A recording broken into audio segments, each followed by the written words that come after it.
Hey guys, welcome to the video. In this video we actually got this OZARK trail mountain bike. This is a 29-inch. This is the rider height recommended, and this is the price of it with tax and everything. It was like 400 something. Now Walmart bike actually has a lot of bad reputation for being a mountain bike, but honestly, if you want to have a bike that looks like a mountain bike, Walmart is a really good way to go. This bike I actually did get to start doing trail work because I don't want to spend too much money on bikes. I was actually looking at some Diamondback Etros to get started, but I think that's not only it's like I think like it's over $1,000, and on top of that I don't even know how much I'll ride. That's my other bike right there that actually came back today from servicing, and I didn't ride that thing for like 3 years. It was just sitting in there. So I don't want to spend too much money and get stuck with the bike and just spend money on it. But this bike, when I saw it, I just couldn't unsee it. So let's go over the bike a little bit. Obviously it's from Walmart, so it's not obviously going to be at its best condition. The tires were completely deflated, and we were actually trying to inflate this, and I never actually worked with these kind of stems. These are the skinny types, so I don't even have that adapter, so we actually had to get an adapter and try to do it, but we also couldn't figure that out. For example, I'm actually going to show you this one. To inflate these, you actually have to take the cover off and then bring this all the way up, and then you have to put the adapter in for the pump, and then you got to put the pump on after that, and then that's how it works. It's really easy to deflate these, so for trail use you obviously want to deflate things really fast, so that's very useful for that. The pedals look very nice. It has studs and grips, pretty good. Not too much to complain, except it's plastic, so this might be an upgrade that I'll do later down the road. But the brakes are pretty good, disc brakes, nothing just mechanical, nothing crazy. We do have a 100mm suspension fork. These are actually the stuff for it. Keep control and traction on smooth light trails. So you could actually take this to light trails, which is what I need it for, just to start learning and everything. This is a medium-sized aluminum frame, so it's actually pretty light. And then 9-speed trigger shifter, mechanical disc brakes, and I just mentioned 100 millimeters of suspension. So not too much travel, honestly, but for soft trail and starting to learn, I don't think it's bad.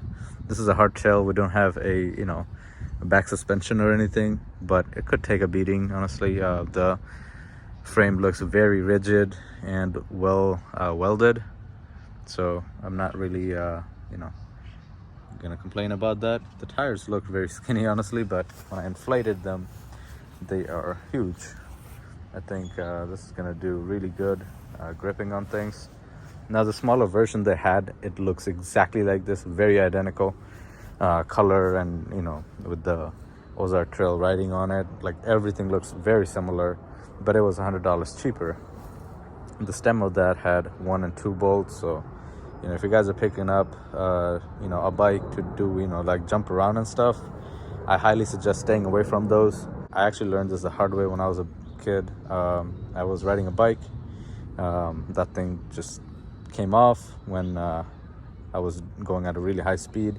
I hit a bump, lost this entire thing, so yeah, I got hurt, but luckily it wasn't that bad. So make sure if you guys are going up on trail and stuff, just do a little bit of research on your bike.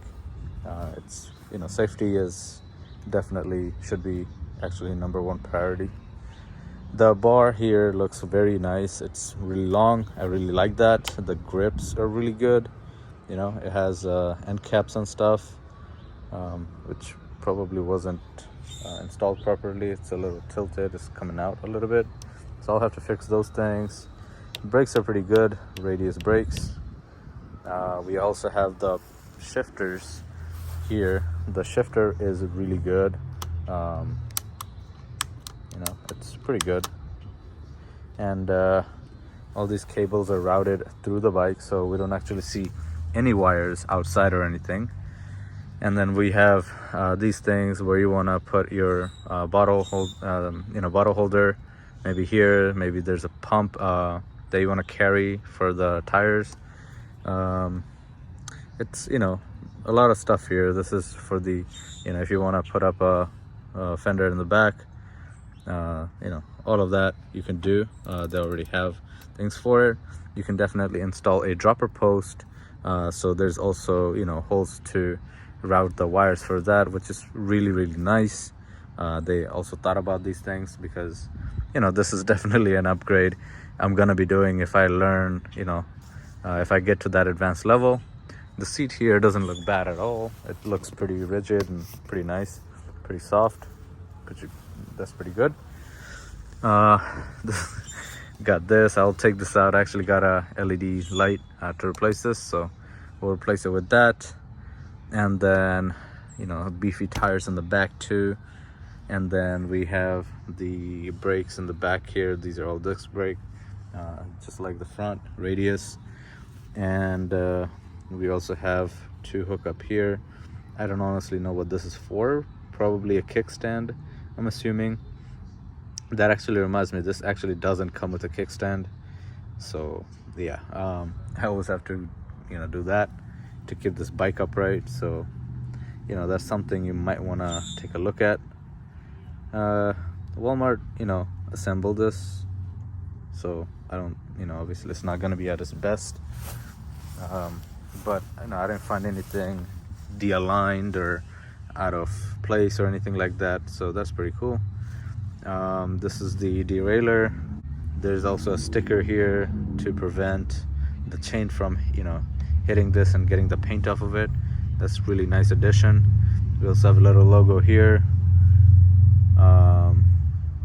We got these reflective things. I just like how simple this is. This is a 9-speed shifter, and there's only one on this side. You know, that's really nice and manageable. Other than that, honestly, you know, everything else looks really good. And the bike is a really nice bike. It has a good color and everything.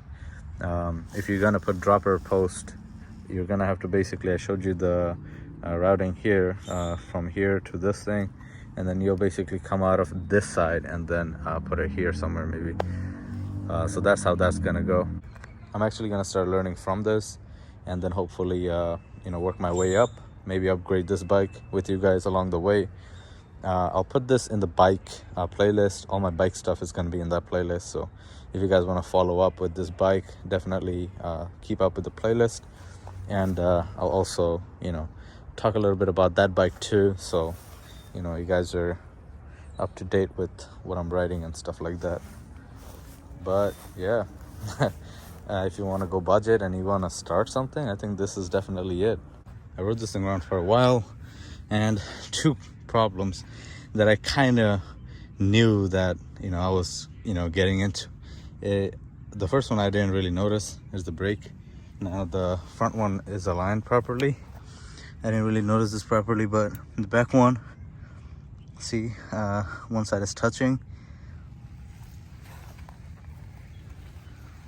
I can't really hear it now, but it was rubbing. It was making some noise. I guess when I put my weight on it,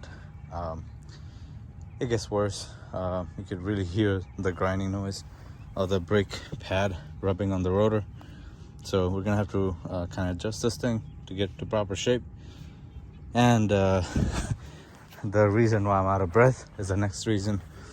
The derailleur isn't really aligned properly. I'm basically in between two of these all the time, unless I go to the highest gears.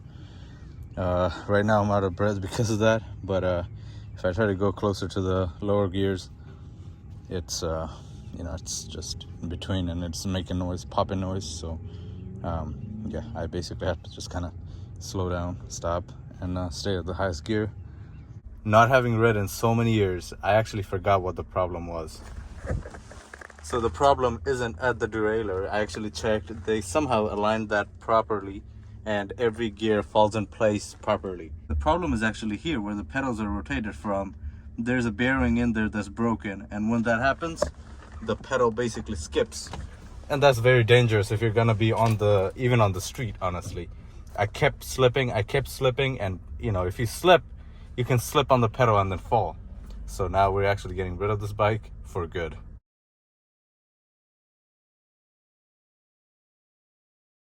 Thank you for watching this video. I'll see you guys next time.